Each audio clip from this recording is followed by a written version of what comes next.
नमस्कार, ad set lecture में आपका स्वागत है। मित्रों, इस सप्ताह हम लोग चर्चा कर रहे हैं आधुनिक राजनीतिक चिंतक व उनके विचार के ऊपर।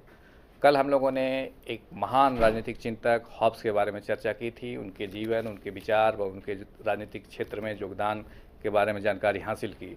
हम लोग उस चर्चा को आगे बढ़ाएंगे और यह देखेंगे कि किस प्रकार उनके सोशल कॉन्ट्रैक्ट थ्योरी आज के जो राजनीतिक चिंतक हैं जिनके बारे में हम लोग चर्चा कर रहने जा रहे हैं, लॉक्स से भिन्न था और लॉक्स ने क्या अन्य योगदान दिए, उनके जीवन के बारे में, समय काल के बारे में हम लोग जानने की कोशिश करेंगे।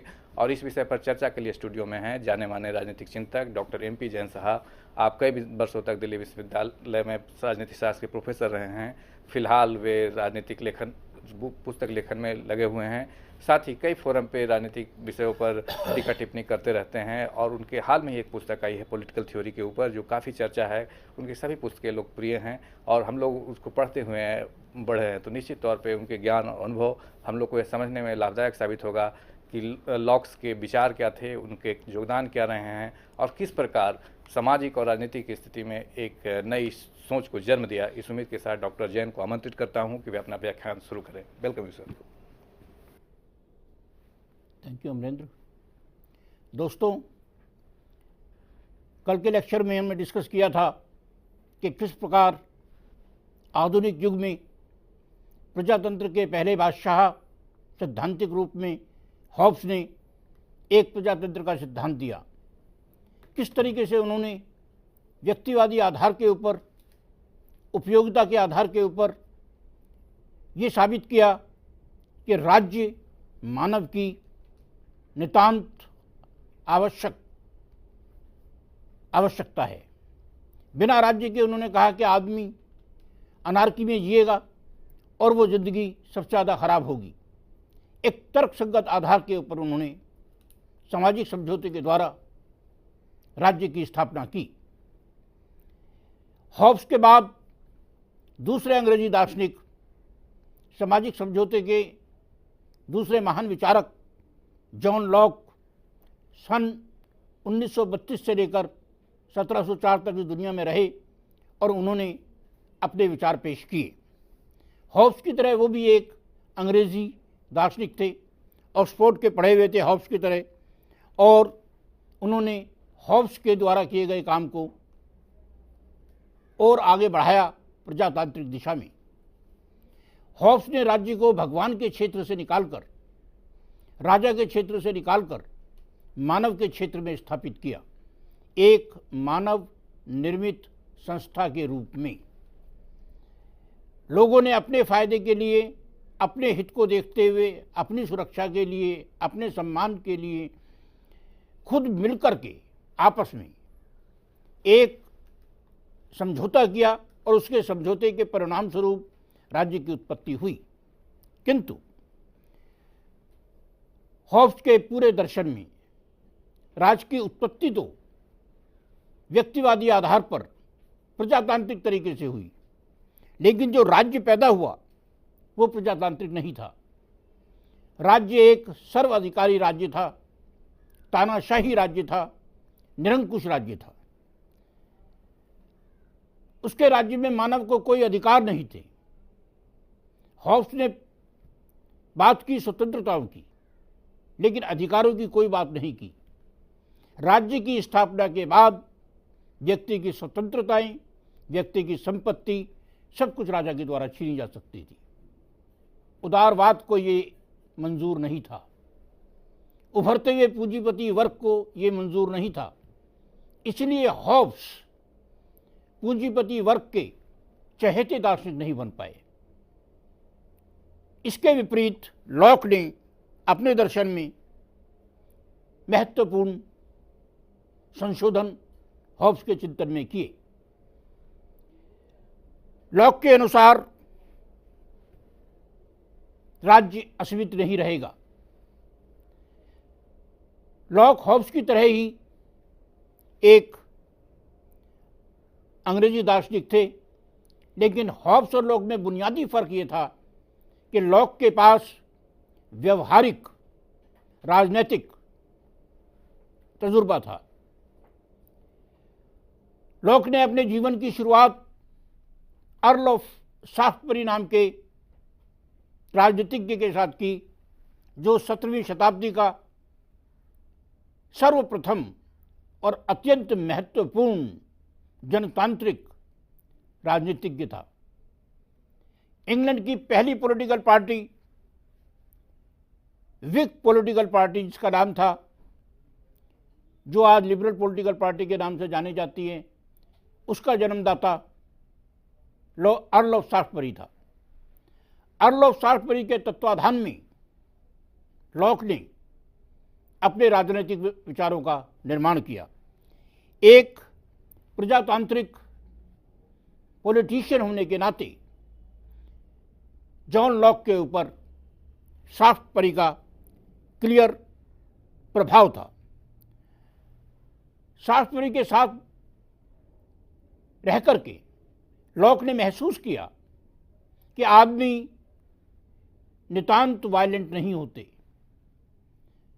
आदमी दंगा फसाद करने वाले नहीं होते, आदमी खून खराबे के अंदर विश्वास नहीं रखते, और वो एक हिंसात्मक भीड़ की तरह नहीं है, बल्कि एक ऑर्डरली एसोसिएशन की तरह है। तो इस आधार के ऊपर हॉब्स के मुकाबले लॉक के मन में जनता जनार्दन व्यक्ति के प्रति एक सम्मान का भाव था। लॉक के अनुसार व्यक्ति स्वार्थी तो था, मगर झगड़ालू नहीं था। इस तरीके से लॉक ने अपने चिंतन में व्यक्ति को एक सम्मानजनक तर्कसंगत व्यक्ति घोषित किया। लॉक के ज़माने में इंग्लैंड में एक दूसरी क्रांति हुई। इस क्रांति को शानदार क्रांति का नाम दिया जाता है, ग्लोरियस रेवोल्यूशन ऑफ 1688। भाई ग्लोरियस इसलिए कि हॉब्स के ज़माने के प्यूरिटन रेवोल्यूशन के अंदर राजा को सरेआम कत्ल किया गया, उसकी गर्दन उड़ा दी गई। लेकिन इस रेवोल्यूशन में राजा को खिड़की से कूद के भगा दिया गया और उसकी जगह दूसरा राजा ले आया गया। शांतिपूर्ण परिवर्तन हुआ कि जो राजा काम कर रहा था उसको भगा दिया गया रातों रात, और वो पेरिस चला गया, सीधा वहीं पे अपनी ज़िंदगी गुजारी। उसका कत्ल नहीं किया गया, उसको भगा दिया गया, इसलिए ग्लोरियस, यानी कि खून खराबा नहीं हुआ। दूसरे शब्दों में कह सकते हो कि शांतिपूर्ण परिवर्तन हो गया और जनता ने दूसरे राजा को एक्सेप्ट कर लिया, पहले राजा को जाने दिया। आज भी क्रांतियां होती हैं, मिलिट्री कू होते हैं, जनतांत्रिक क्रांति होती है। लीबिया के अंदर गद्दाफी को जान से मार दिया गया और शासन व्यवस्था आई। इजिप्ट के अंदर उसको जान से नहीं मारा गया, वो प्राकृतिक मौत मरने के लिए छोड़ दिया गया। तो ग्लोरियस रेवोल्यूशन के अंदर इंग्लैंड के अंदर एक क्रांति हुई, पुराने राजा को भगा दिया गया और उसकी जगह जो नया राजा लाया गया उससे अनुबंध के ऊपर साइन कराए गए कि तू एक नाम मात्र का राजा होगा, तुझे पार्लियामेंट का कहना मानना पड़ेगा। और उस नए राजा ने उन तमाम चीज़ों के ऊपर हस्ताक्षर किए कि मैं इस तरीके से चलूँगा और उस तरीके से चलूँगा। एक तरीके से ग्लोरियस रेवोल्यूशन की खूबी ये थी कि इसके बाद इंग्लैंड के अंदर एक संवैधानिक राजशाही की स्थापना हुई जो आज तक बरकरार है। और इसीलिए जॉन लॉक ने अपने चिंतन में ये स्वीकार किया और इस बात को दिखाया कि सत्ता में परिवर्तन शांतिपूर्ण तरीके से जन समुदाय के द्वारा हो सकता है। और इसीलिए उसकी स्टेट ऑफ नेचर और उसकी जो राज्य की धारणाएं हैं, सबके ऊपर एक गहरा असर पड़ा। उसकी स्टेट ऑफ नेचर इतनी बर्बर नहीं थी जितने की हॉब्स की थी। लोक ने माना कि बगैर राज्य के भी लोग आराम से, शांति से, सुख से जी सकते हैं। राज्य के बिना भी मानव का जीवन इतना गंदा नहीं था जैसे कि हॉब्स ने पोर्ट्रे किया। लॉक के ऊपर शास्त्री के अलावा और भी सारे प्रभाव थे। काफ़ी कुछ हद तक वह हॉब्स के विचारों से भी प्रभावित था, लेकिन हॉब्स की कुछ बातों का वो गहरा आलोचक था और उसने उनको मॉडिफाई करके अपने नए सिद्धांत पेश किए, जो हम डिस्कस करेंगे आगे आने वाले डिस्कशन में। हॉब्स के ऊपर तीसरा प्रभाव था फिल्मर का लॉक के ऊपर। हॉब्स के अलावा दूसरा प्रभाव रॉबर्ट फिल्मर का था। जॉन लॉक के ज़माने में हॉब्स और फिल्मर दोनों के अलग अलग सिद्धांत आ चुके थे। जैसा कि मैंने कल डिस्कस किया था, फिल्मर ने अपनी किताब पैट्रियार्का में ये घोषित किया कि मानव जाति के लिए उद्धार की चीज़ सिर्फ एक है कि वो राजशाही के अधीन रहे। राजा ही एकमात्र का राज्य का अधिकारी है और राज्य और राजा ही होने चाहिए। राजशाही का समर्थन था, राजाओं के दैविक शक्ति के सिद्धांत का समर्थन था। दूसरी तरफ फिल्मर के मुकाबले हॉब्स था। हॉब्स मानव निर्मित राज्य की स्थापना का दर्शन दे चुका था। जॉन लॉक ने इन दोनों को से काफ़ी कुछ सीखा और इन दोनों की सख्त आलोचना की। अपनी पुस्तक टू ट्रीटाइज ऑफ गवर्नमेंट में पहली ट्रीटाइज उसने रॉबर्ट फिल्मर को खंडित करने के लिए लगाई और दूसरी ट्रीटाइज के अंदर उसने हॉब्स को आड़े हाथों लिया। Two treatise on government Filmer और हॉब्स दोनों की अलग अलग तरीके से, अलग अलग आधारों पर आलोचना के लिए लिखी गई। इस तरीके से हम देखते हैं कि जॉन लॉक के ऊपर ढेर सारे प्रभाव थे। एक प्रभाव था सिडनी का। 1683 के अंदर सिडनी को राजा के द्वारा जान से मार दिया गया, क्योंकि सिडनी ने राज्य विरोधी अपने विचार पेश किए। सिडनी के अनुसार प्रजातंत्र होना चाहिए, राजा की शक्ति नहीं होनी चाहिए, पार्लियामेंट की शक्ति होनी चाहिए। सारे के सारे लॉक के सिद्धांत सिडनी से लिए हुए हैं, लेकिन सिडनी को 1683 में राजतंत्र के द्वारा सरेआम कत्ल कर दिया गया और उसके विचार जॉन लॉक ने बड़े आराम से ग्लोरियस रेवोल्यूशन के 1 साल बाद अपनी पुस्तक के अंदर इनकॉर्पोरेट किए।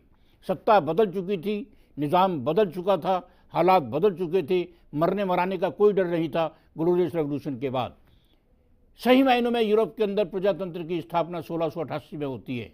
ग्लोरियस रेवोल्यूशन के बाद जहां नए राजा ने जनता के साथ समझौता किया, पार्टियों के साथ समझौता किया कि वो किसी किस्म की हेरा फेरी अब नहीं करेगा।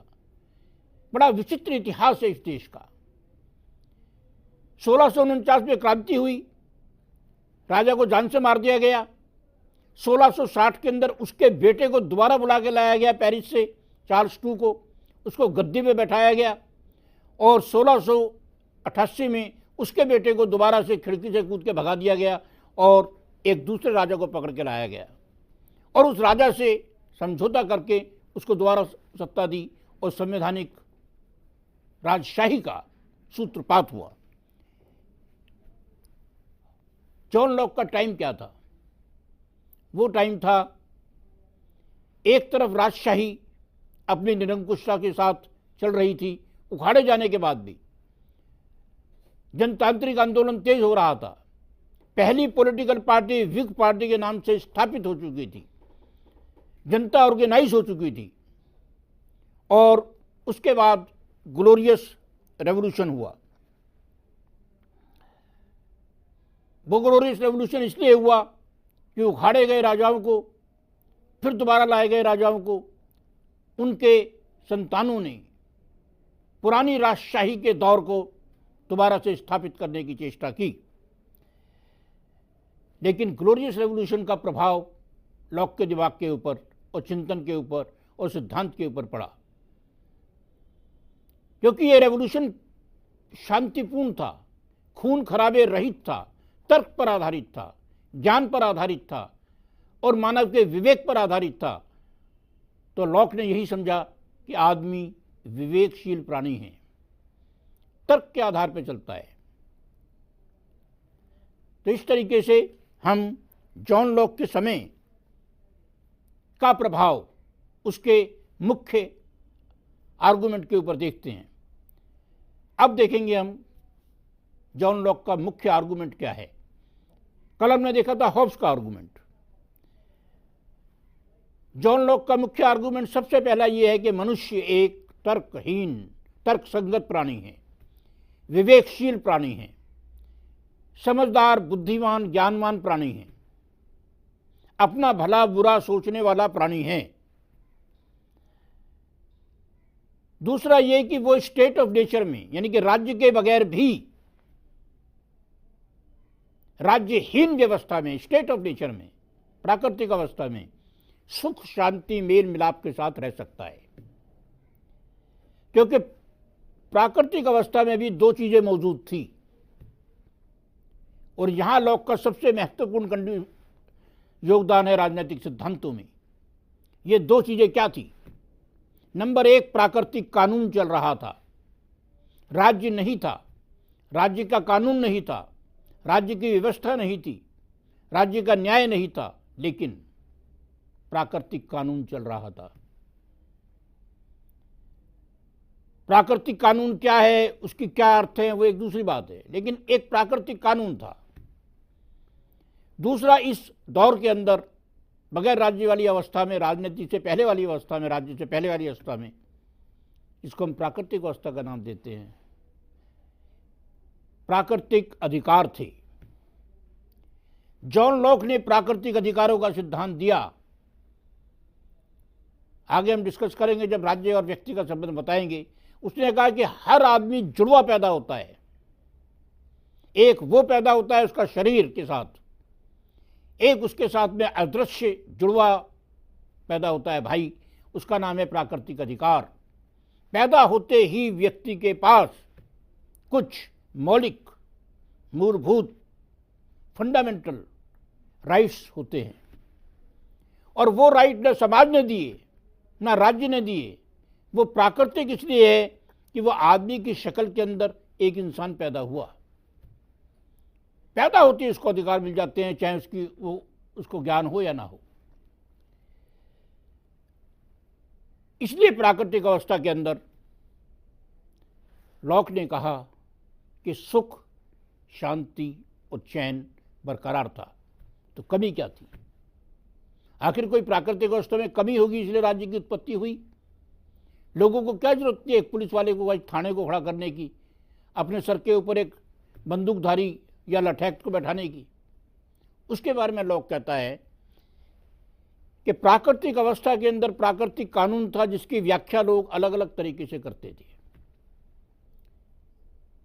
इसलिए वहां पर एक कंफ्यूजन, एम्बिग्विटी रहती थी, क्लैरिटी नहीं थी, कंफ्यूजन था।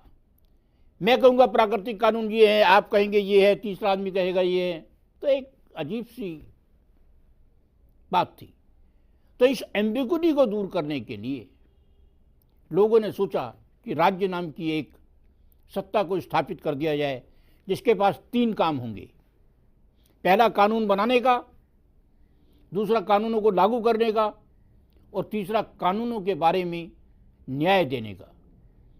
यानी आज की भाषा के अंदर विधायी शक्ति, कार्यकारी शक्ति और न्यायकारी शक्ति देकर के एक संस्था को खड़ा किया जाए जो समाज के अंदर कानूनों की व्याख्या करे, कानूनों को लागू करे और कानूनों के बारे में न्याय दे।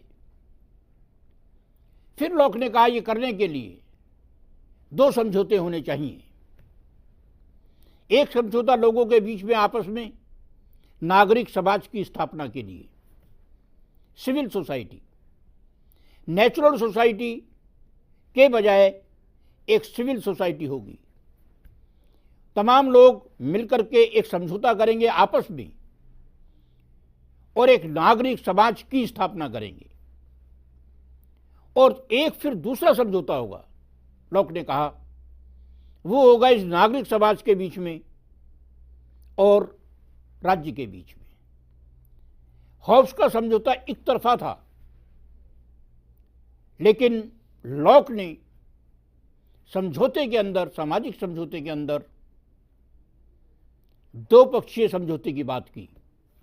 दो समझौते इसके हम देखेंगे आगे जब हम सोशल कॉन्ट्रैक्ट के बारे में डिस्कस करेंगे कि दो समझौते किस प्रकार थे।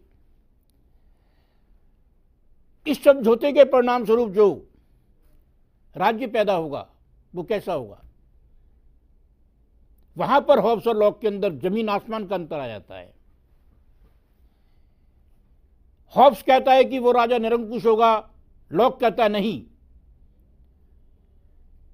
वो राजा शर्तों से बंधा हुआ होगा समझौते की, क्योंकि वो समझौते की पार्टी है।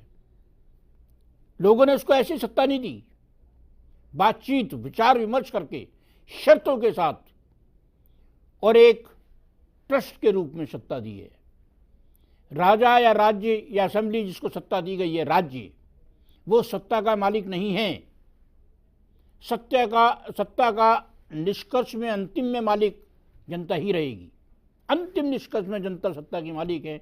उन्होंने राज्य को केवल सत्ता कुछ कंडीशंस पर, शर्तों के आधार के ऊपर एक ट्रस्ट के रूप में, अमानत के रूप में सौंपी है। राज्य सत्ता का अमानती है, मालिक नहीं है, मालिक है जनता। और इसी को हम कहते हैं कि लॉक ने एक संवैधानिक सीमित सरकार को या राज्य को जन्म दिया। लॉक का मुख्य आर्गुमेंट यही है कि सत्ता शर्तों के साथ बंधी हुई होगी। सत्ता केवल कानून बनाएगी, कानून लागू करेगी और कानूनों के बारे में निर्णय देगी। सत्ता केवल प्राकृतिक कानून की सशक्त व्याख्या करेगी, क्योंकि लोग अलग अलग तरीके से व्याख्या करते। यहां पर व्याख्या राज्य करेगा जो निश्चित व्याख्या होगी। तो इस तरीके से लॉक का पूरा आर्गुमेंट एक सीमित संवैधानिक प्रजातांत्रिक सरकार के पक्ष में है। जॉन लॉक ने राज्य और सरकार में ही फर्क किया। इसके अलावा जॉन ने जो महत्वपूर्ण बात कही, जो अत्यंत क्रांतिकारी बात थी उस युग में जब लिख रहा था, 17वीं शताब्दी के आखिरी दौर में, महत्वपूर्ण बात यह थी कि अगर राजा या राज्य जनता की अमानत से खयानत करे या उन शर्तों से हटकर के काम करना शुरू कर दे जिसके द्वारा उसको सत्ता दी गई थी, तब जनता को पूर्ण अधिकार है कि उस राज्य के खिलाफ बगावत करे। बगावत उतना ही महत्वपूर्ण अधिकार है जनता का जितना कि अन्य प्राकृतिक अधिकार। राज्य को परमानेंट सत्ता नहीं दी जाएगी, ये एक तरफा नहीं होगी जैसा हॉब्स में था। हॉब्स ने जनता को किसी किस्म की कोई आवाज़ उठाने का अधिकार नहीं दिया, राज्य का विरोध करने का अधिकार नहीं दिया, लेकिन जॉन लॉक ने दिया। सत्ता के परिवर्तन करने का अधिकार, सत्ता के खिलाफ बगावत करने का अधिकार, सत्ता को मर्यादित करने का अधिकार, और यही तमाम चीज़ें उठ कर के 17वीं शताब्दी से 18वीं और 19वीं और 20वीं शताब्दी में जनता चुनाव पर आधारित प्रजातंत्र की सूत्रधार बनी। तो लॉक आधुनिक प्रजातंत्र के तमाम सिद्धांतों का उद्गम स्थल है। हॉब्स ने भी प्रजातांत्रिक बात कही, लेकिन वो प्रजातांत्रिक बात सिर्फ राज्य के निर्माण तक थी। जब राज्य का निर्माण हो गया तो राज्य प्रजातंत्र खत्म हो गया। एक तानाशाही राज्य लेवायथन के रूप में उभर करके आता है हॉब्स के चिंतन में, लेकिन जॉन लॉक के चिंतन में वो बात नहीं थी। इसीलिए आधुनिक प्रजातंत्र का अगर कोई सैद्धांतिक पिता है तो वो जॉन लॉक माना जाता है, हॉब्स नहीं। हालांकि हॉब्स पहला आदमी था जिसने राज्य को भगवान के क्षेत्र से निकालकर, राजा के क्षेत्र से निकालकर मानव के क्षेत्र में मानव निर्मित संस्था के रूप में स्थापित किया। ये था जॉन लॉक का मुख्य आर्गुमेंट। इस आर्गुमेंट में और हॉब्स के आर्गुमेंट में हम फर्क देखेंगे। जब कल रूसो को डिस्कस कर लेंगे तो तीनों को हम कंपेयर करेंगे। हॉब्स काफी घबराया हुआ दार्शनिक था, लॉक घबराया हुआ नहीं था। हॉब्स ने खून खराबा देखा था, हॉब्स ने लोगों को दंगा फसाद करते हुए देखा था, जॉन लॉक ने नहीं देखा। इसलिए हॉब्स ने आदमी के बारे में, राज्य के बगैर प्राकृतिक अवस्था की स्थिति के बारे में एक दर्दनाक चित्रण पेश किया, जबकि लॉक ने एक सभ्य, विवेकशील, जान पहचान में समझ में आने वाला ऐसा विवरण पेश किया। जॉन लॉक की मुख्य किताब है, बहुत सारी किताबें लिखी उसने, हॉब्स की तरह वो भी एक प्रोलिफिक राइटर था। उसकी मुख्य किताब है two treatise on government. Two treatise on government जो क्रांति के एक साल बाद छपी।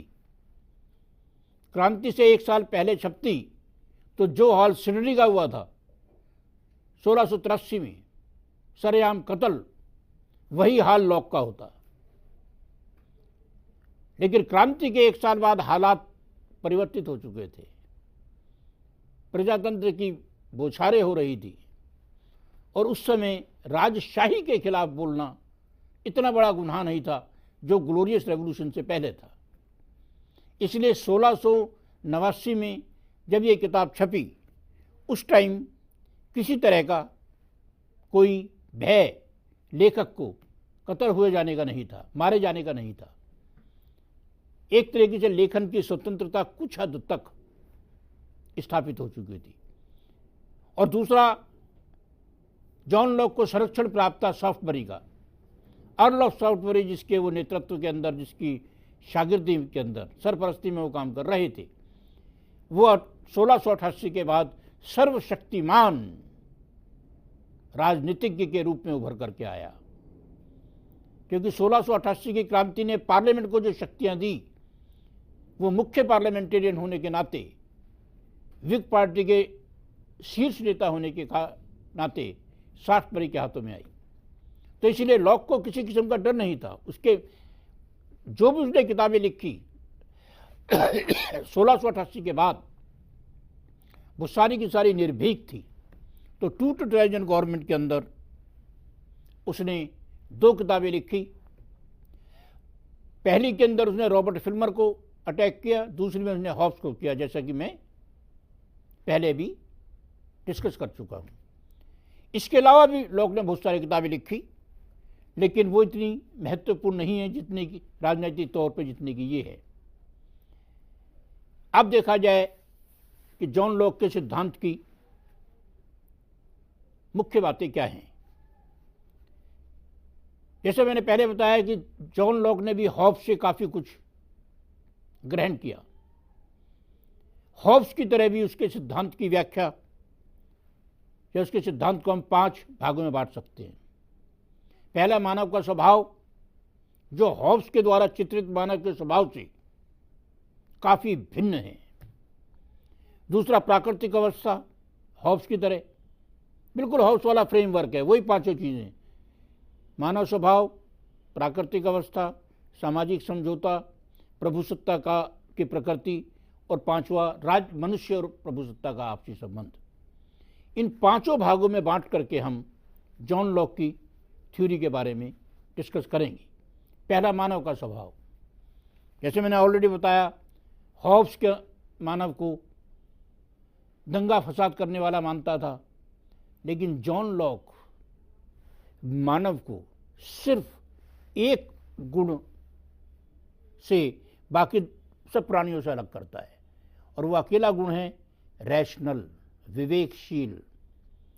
मानव एक विवेकशील, तर्क प्रधान, बुद्धिमान, ज्ञानवान, खुले दिमाग वाला प्राणी है।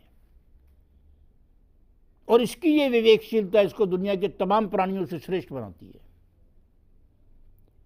शरीर हर प्राणी में होता है, लेकिन विवेक, ज्ञान, बुद्धि, तर्क, सबसे बड़ी चीज तर्क है। तर्क ये केवल मानव में होता है, लॉक ने कहा, और यही मानव का एकमात्र गुण है, और इसी के आधार के ऊपर मानव का तमाम संस्थाओं का विश्लेषण होना चाहिए। दूसरा उसने कहा कि सब मानव जाति के लोग बराबर हैं, हर आदमी को बराबर तरीके से एक ही तरह से पैदा हुए हैं, एक ही तरह से जीते हैं और एक ही तरह से मरेंगे। सब लोग बिल्कुल समान हैं। तीसरा उसने कहा कि हर व्यक्ति अकेला पैदा हुआ है, हॉब्स की तरह। उदारवाद की विडंबना यह है कि वह व्यक्ति को अकेला करके समाज से असामाजिक मानते हैं या समाज विरोधी मानते हैं। हॉब्स व्यक्ति को समाज विरोधी मानता था, जॉन लॉक उसको असामाजिक मानता है कि समाज से उसको कोई लेना देना नहीं है, और उसका रिलेशन अगर है तो सिर्फ लेने देने का है। वो समाज के अंदर इसलिए रह रहा है कि समाज उसकी इच्छाओं की, आकांक्षाओं की, आवश्यकताओं की पूर्ति करने का माध्यम मात्र है। वैसे आदमी समाज के अंदर रहने के अंदर कोई ज़्यादा इंटरेस्ट नहीं है। यानी अकेले मानव को उदारवाद लेकर के चलता है, इसीलिए उदारवाद को हम व्यक्तिवादी दर्शन कहते हैं, समाजवादी दर्शन नहीं कहते। ये व्यक्ति के बारे में सोचता है खाली, और यही मानता है कि समाज के सब व्यक्तियों का भला होगा तो समाज का अपने आप भला हो जाएगा। तो हॉब्स की तरह लॉक भी व्यक्ति को अकेला, एटोमाइज्ड व्यक्ति मान करके चलता है। तीसरी चीज,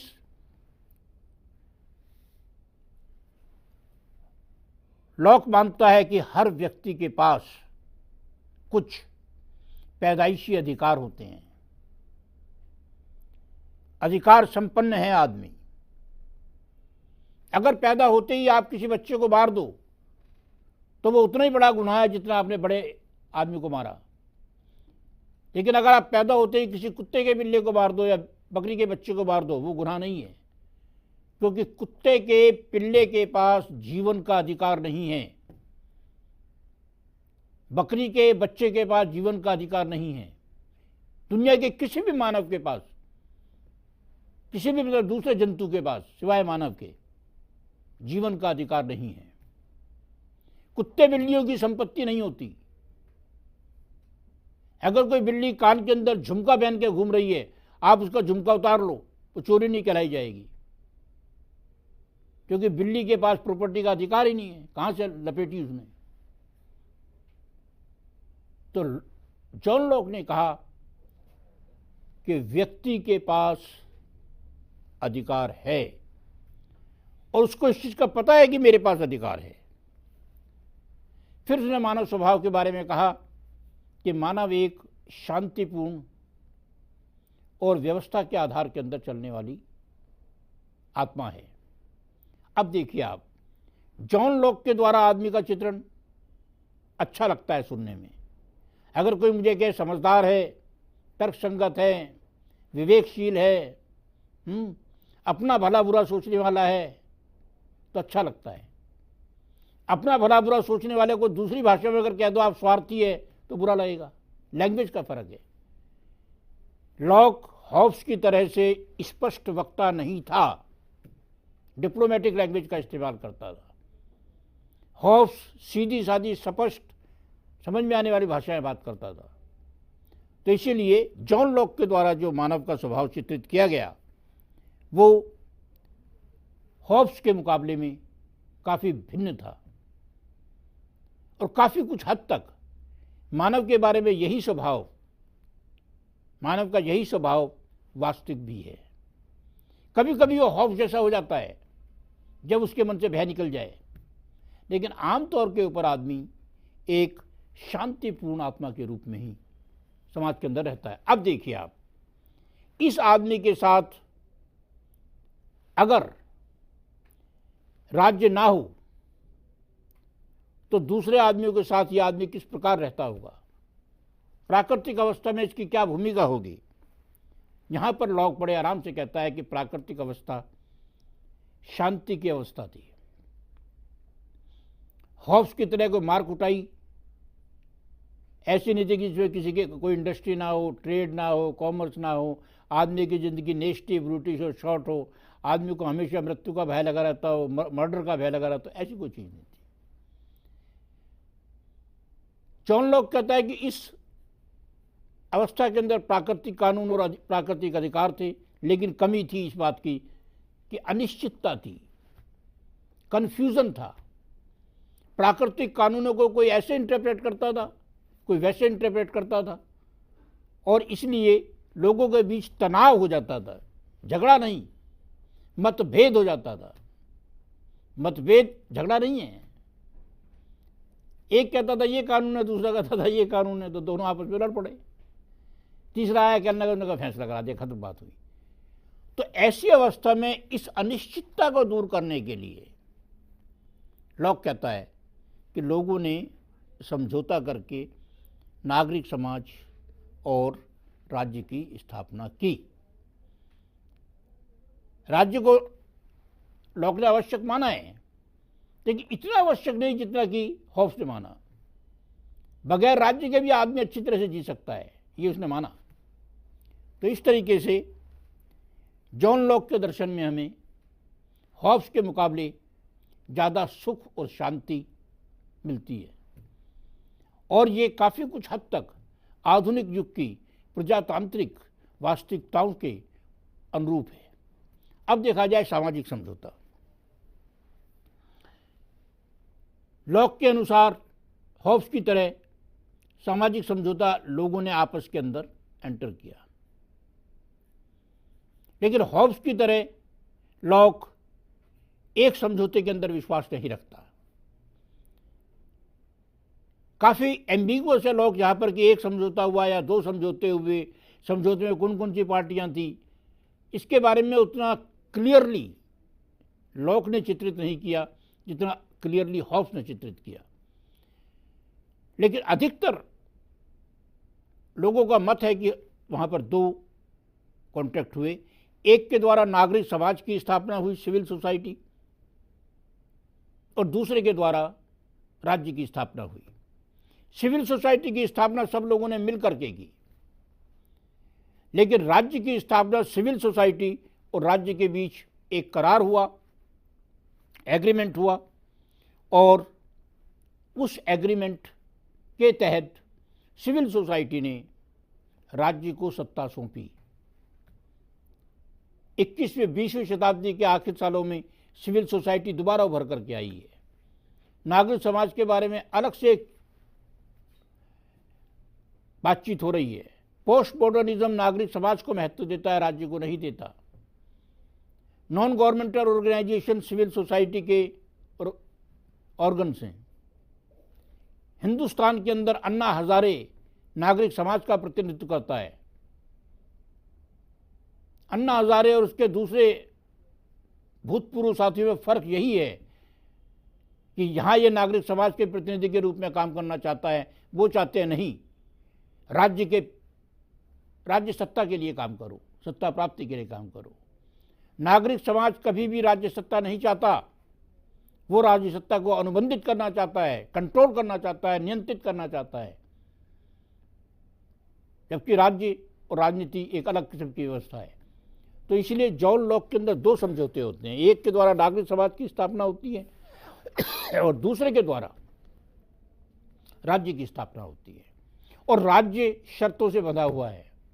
राज्य के साथ जो शर्तें तय की जाती हैं वो जहां लिखी जाती है उसी डॉक्यूमेंट का नाम संविधान है। संविधान एक ऐसा दस्तावेज है जहां जनता राज्य के साथ मिलकर के अनुबंध करती है और कहती है कि तुझे ऐसे चलना पड़ेगा, इन बातों का ध्यान रखना पड़ेगा, ये अधिकार मेरे हैं, ये कर्तव्य तेरे हैं, और इसके बाद ये कर्तव्य मेरे हैं, ये अधिकार तेरे हैं, और तमाम ढांचा तेरा ये होगा। भारतीय संविधान के opening words, we the people of India, यानी कि हम भारत के लोग ये संविधान बना रहे हैं और कह रहे हैं तुम्हें ये करो। संविधान इसीलिए सर्वोच्च कानून है क्योंकि वो जनता के द्वारा सरकार के लिए बनाया गया कानून है। अन्य कानून सरकार के द्वारा जनता के लिए बनाए जाते हैं। तो इस तरीके से जॉन लॉक ने एक संवैधानिक सीमित और प्रजातांत्रिक राज्य को जन्म दिया। अब देखा जाए नेचर ऑफ सोवरेनिटी क्या होगी। चौथा मुद्दा है कि लॉक के द्वारा नेचर ऑफ सोवरेनिटी क्या होगी। बड़ी सरल सी बात है, एक सीमित संवैधानिक जनता के प्रति जवाबदेह प्रभुसत्ता राज्य को दी गई। राज्य इस प्रभुसत्ता का मालिक नहीं होगा, अमानती होगा। वास्तव में सत्ता जनता की ही है, जनता की ही रहेगी, लेकिन जनता ने सिर्फ अमानत के तौर के ऊपर इसको राज्य को सौंपी है। Power as the trust of the people in the hands of government is the concept given by Locke as the most important corner stone of the present day democracy. यही प्रजातंत्र की आधारशिला है कि जनता के पास सत्ता है, अमानत के तौर पर सरकार को दी। अगर सरकार अमानत में खयानत करेगी, उन नियमों के अनुसार से नहीं चलेगी जो संविधान में लिखे हैं, गैर संवैधानिक काम करेगी, तो जनता ये अधिकार सरकार से छीन लेगी। तो इसीलिए उसके संविधान के लॉक के सिद्धांतों में बगावत निहित है, सत्ता परिवर्तन निहित है, क्योंकि सत्ता राज्य की बपोती नहीं है, वो केवल इसका केयर टेकर है और इसके साथ में हेरा फेरी करने का अधिकार राज्य को नहीं है। इसलिए आज भी हम कहते हैं कि अगर सरकार गैर संवैधानिक हो जाए तो उसके खिलाफ बगावत होनी चाहिए। अब देखा जाए अंतिम सबसे महत्वपूर्ण सवाल और आखिरी सवाल लॉक में कैसे पेश किया लॉक ने, और लॉक के अंदर ये सवाल है व्यक्ति और राज्य का संबंध। हॉब्स के अंदर व्यक्ति और राज्य का कोई संबंध नहीं था। राज्य के हाथ में लठ था, आदमी का सर था, और राज्य के खिलाफ व्यक्ति को कोई किसी किस्म का अधिकार नहीं था सिवाय जीवन के अधिकार के, कि राज्य उसका जीवन नहीं ले सकता था। लेकिन जॉन लॉक ने कहा नहीं, राज्य और व्यक्ति के बीच में व्यक्ति सर्वोच्च है। पहला चीज तो यह कि जनता की व्यक्ति की सत्ता है राज्य के पास अमानत के रूप में। दूसरे ने कहा कि हर व्यक्ति के पास प्राकृतिक अधिकार है, और ये प्राकृतिक अधिकार दुनिया की कोई भी शक्ति, राज्य, समाज, धर्म, परिवार और खुद व्यक्ति भी अपने आप से नहीं छीन सकता। अगर कोई व्यक्ति आत्महत्या करता है तो अपने जीवन के अधिकार को छीन रहा है, उसके खिलाफ एक्शन होगा, क्योंकि किसी भी व्यक्ति को यह अधिकार छीनने का हक नहीं है। यह अधिकार प्री पॉलिटिकल है, प्री सोशल है, समाज से पहले कि अगर समाज नहीं भी हो तो भी मुझे अधिकार है। अगर मैं दुनिया का अकेला आदमी हूं तो भी मुझे अधिकार है। तो इसीलिए हॉब्स ने प्राकृतिक अधिकारों का जो सिद्धांत हॉब्स में नहीं था, वो प्राकृतिक अधिकारों का सिद्धांत जॉन लॉक में था, और जॉन लॉक का ये प्राकृतिक अधिकारों का सिद्धांत आज के दिन भी ह्यूमन राइट्स के कंसेप्ट की आधारशिला है। हर व्यक्ति को यह प्राकृतिक अधिकार है, चाहे वो पाकिस्तान का हो या हिंदुस्तान का हो, चाहे वो सीरिया का हो या गद्दाफी की लीबिया का हो। और जब यह अधिकार छिनेगा तो हर व्यक्ति वहां पे मुखालफत करेगा उस सरकार की। यह है ह्यूमन राइट्स का सिद्धांत। तो ह्यूमन राइट्स की पूरी आधारशिला यह है। लेकिन जॉन लॉक के अंदर जो अधिकार सबसे ज्यादा महत्वपूर्ण था, 3 अधिकार उसने बताए, लाइफ, लिबर्टी एंड प्रॉपर्टी। लेकिन प्रॉपर्टी उसका सबसे महत्वपूर्ण अधिकार माना गया। जॉन लॉक ने प्रॉपर्टी के बारे में शानदार डिफेंस पेश किया है, बहुत सुंदर तर्कों के साथ उसने प्रॉपर्टी के अधिकार की हिफाजत की है। एक सेंटेंस के अंदर उसने कहा कि संपत्ति मानव के श्रम से अर्जित होती है। मानव का श्रम उसकी प्रॉपर्टी है, इसलिए उस प्रॉपर्टी से जो प्रॉपर्टी पैदा होगी उस प्रॉपर्टी पे उस मानव का हक होगा जिसने उसके अंदर मेहनत मिलाई है। पेड़ के ऊपर लटके हुए आम हर आदमी के हैं, लेकिन एक आदमी पेड़ पे चढ़ा और उसने लटक करके आम तोड़ लिया, तोड़ के नीचे उतरा, तो उस आम का वो अकेला मालिक होगा, आप नहीं होंगे। आप उससे आम छीन नहीं सकते, क्योंकि वो आम अकेला नहीं है, उसके अंदर उसकी मेहनत भी मिल गई। इसलिए प्रॉपर्टी मानव की मेहनत के द्वारा संचित है, और इसीलिए क्योंकि आदमी को अपने ऊपर पूरा अधिकार है, उसको अपने श्रम के ऊपर पूरा अधिकार है, तो उसको अपने श्रम के उत्पाद पे ही पूरा अधिकार होगा। कुछ लिमिटेशन वो लगाता है, लेकिन वो अपने आप हटा देता है उन्हीं लिमिटेशंस को।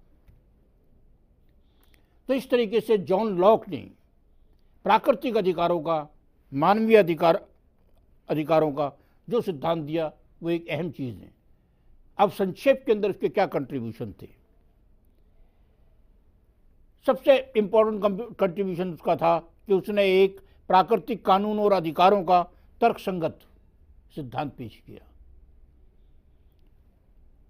दूसरा ये था कि उसने एक सीमित और संवैधानिक सरकार का सिद्धांत पेश किया। तीसरा, उसने जनता के पास प्रभुसत्ता है और रहेगी, इसका सिद्धांत पेश किया। चौथा, उसने सत्ता जनता की अमानत है, राज्य के हाथ में, इसका सिद्धांत दिया। पांचवा, उसने क्रांति का सिद्धांत दिया कि अगर सरकार इस अमानत के साथ खयानत करती है तो लोगों को क्रांति का अधिकार होगा। छठा, उसने दो अलग अलग कॉन्ट्रैक्ट बनाए, एक राज्य की स्थापना का, एक समाज की स्थापना का। सिविल सोसाइटी के कंसेप्ट का जन्मदाता भी जॉन लॉक ही है।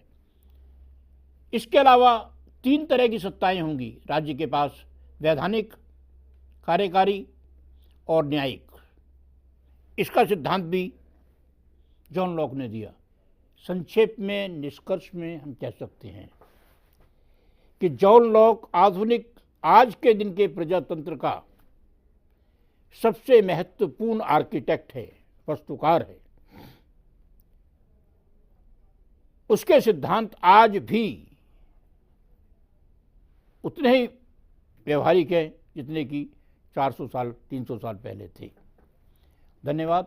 अब मैं साथियों से कहूँगा, दोस्तों से कहूँगा कि वो क्वेश्चन वगैरह अगर कोई हो, संदेह हो, तो उसका मिलकर के निवारण कर लेते हैं।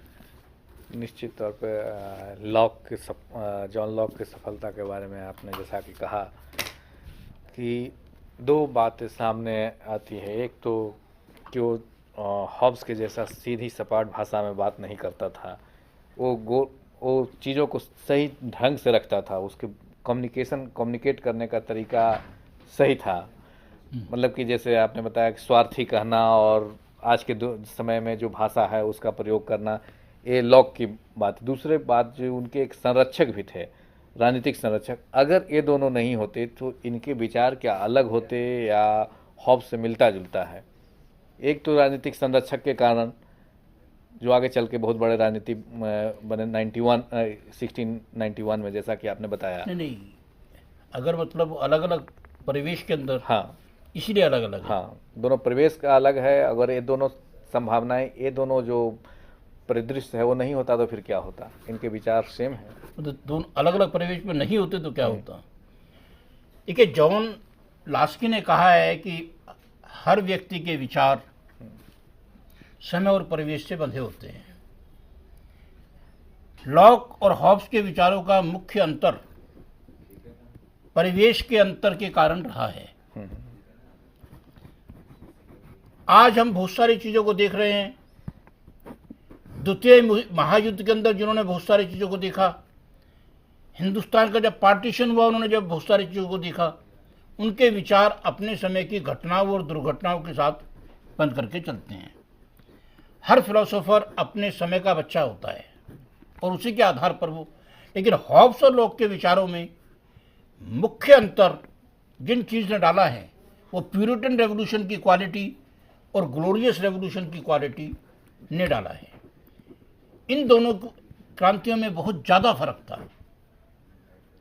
यहाँ आदमी संयमशील नजर आ रहा था, वहाँ आदमी एकदम बिल्कुल दुर्दांत दस्यु जैसा नजर आ रहा था। तो इसीलिए दोनों के चिंतन में, पूर्वाग्रहों में फर्क है। ओके। सो मतलब अपने समय के अनुसार दोनों का चिंतन है, लेकिन अभी भी एक उस चिंतन को अगर अभी के भी एनालिसिस कर सकते हैं अभी की चीज़ों को, तो उतना ही साफ चीज़ों को हम लोग देख पाते हैं। जैसा कि सिविल सोसाइटी के बारे में आपने बताया, तो क्या सिविल सोसाइटी के लोगों को, इस पर हम लोग चर्चा करेंगे। उसके पहले छत्तीसगढ़ से एक दर्शक हैं, उनका सवाल लेते हैं। जी नमस्कार, कृपया अपना सवाल पूछिए। ये सवाल ये है कि जैसे आज भी जैसे संविधान हमारे देश में बना है जी, और उसके बाद में अभी भी जो पिछड़ा इलाका है, जैसे छत्तीसगढ़ में जो से आदिवासी इलाका है वो बहुत ज्यादा पिछड़ा हुआ है। तो आज भी लोगों को जूता पहनने, खाली नंगे पैर चल रहे हैं, कपड़े नंगे कपड़े हैं। और हमारा जो संविधान,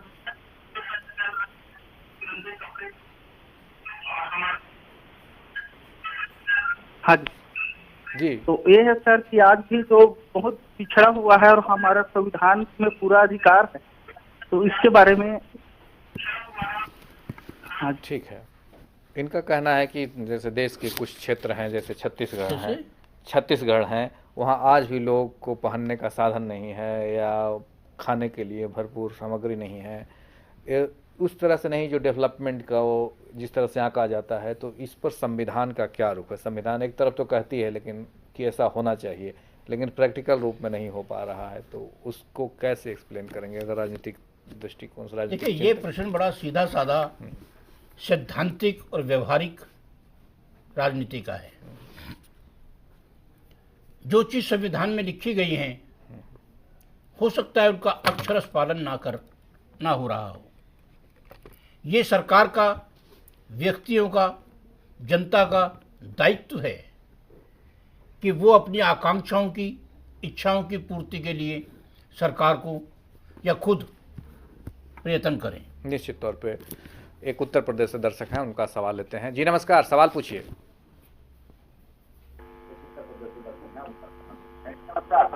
हेलो सर, मेरा एक फिजिक्स से संबंधित सवाल है सर। मित्रों, सबसे पहले मैं आप लोगों से आग्रह करना चाहूंगा कि कृपया आपने टीवी का वॉल्यूम कम कर लें, उसके बाद सवाल पूछिए। जी सर मैं ये जानना चाहता हूँ सर, जो बर्नौली फिल्में होती है सर, बर्नौली फिल्में में सर जो धारा रेखी प्रभाव होता है वो मेरे को समझ में नहीं आ रहा है सर। आपकी आवाज साफ ना आ रही है, फिर सवाल पूछिए।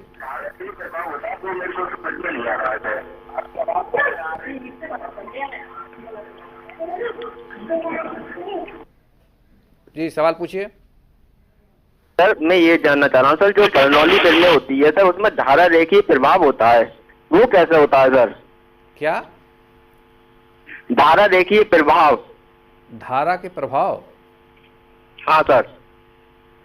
अच्छा, जो इनका, जो मैं समझ पा रहा हूँ कि जो संविधान में धारा है उसका प्रभाव, उसको किस तरह से इंटरप्रेट किया जाए, उसका क्या होता है, ये पूछना चाह रहे हैं। ये तो कोई सवाल नहीं बना, क्योंकि डिफरेंट इंटरप्रिटेशन भी होता है, तो क्या उसको सही मानदंड क्या होना चाहिए?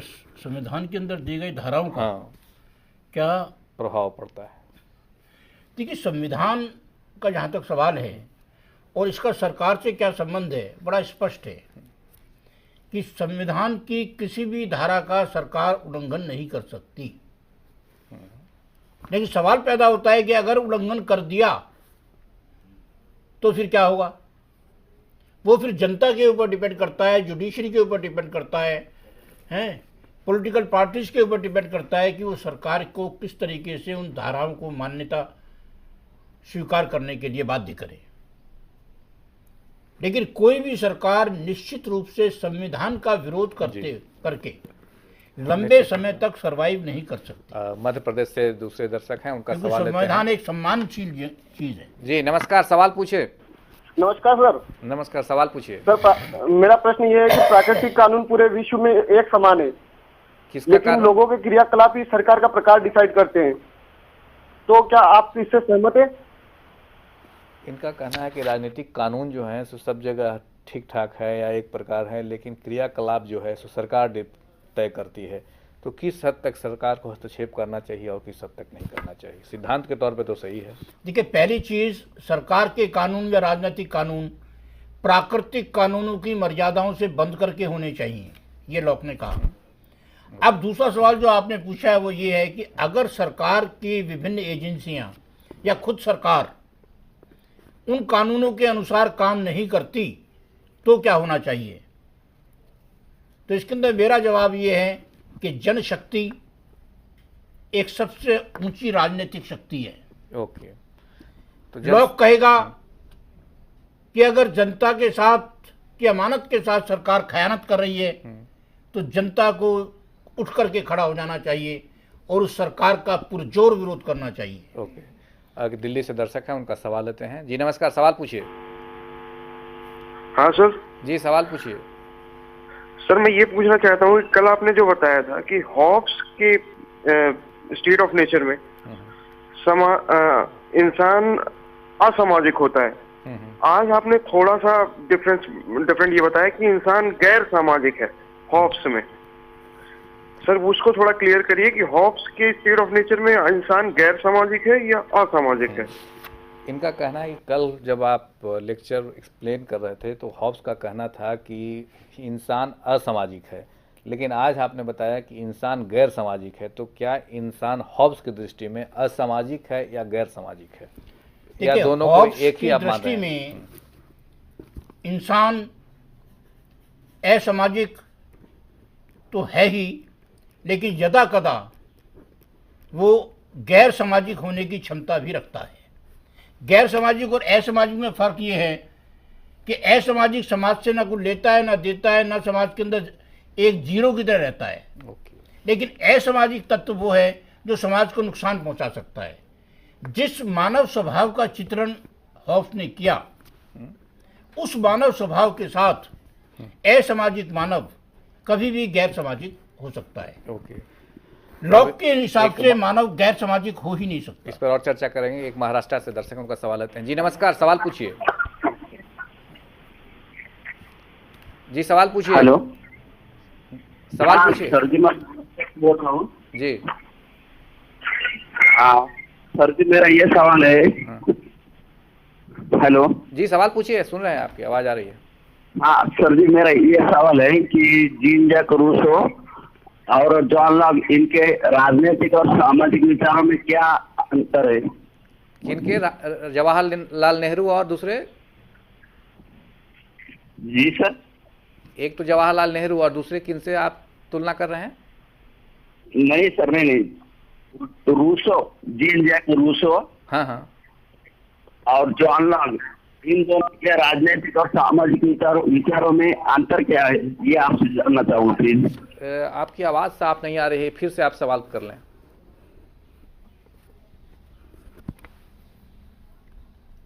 ओके, रूसो पर हम लोग कल विस्तृत तौर पे चर्चा करेंगे, तो कल इसको और आपको आप सवाल पूछ सकते हैं। आज रूसो के ऊपर हम लोग नहीं बात कर रहे हैं, कल रूसो करेंगे तो कंपैरेटिव स्टडी और करेंगे। और कोई सवाल है तो एक सवाल और हम लोग लेंगे, 1 मिनट का समय है। ओके, तो मित्रों आज हम लोग जॉन लॉक के बारे में चर्चा की, कल रूसो पर चर्चा करेंगे। और उसके बाद कल अगर आप कुछ और पहले से हम लोग क्वेश्चन आंसर का सेशन शुरू करेंगे तो आप पार्टिसिपेट कर सकते हैं, और तीनों की तुलना भी करेंगे, तो उसमें आप पार्टिसिपेट करें और प्रश्न करें। तो इन्हीं शब्दों के साथ आज के लेक्चर को यहीं विराम देते हैं। आप सबको धन्यवाद, और आपकी ओर से डॉक्टर MP जैन साहब को बहुत बहुत धन्यवाद। तो आप एडुसेट लेक्चर देखते रहिए, हर दिन हम लोग एक नए विषय के साथ आते हैं और आपका ज्ञान वर्धन करने की कोशिश करते हैं। Thank you very much.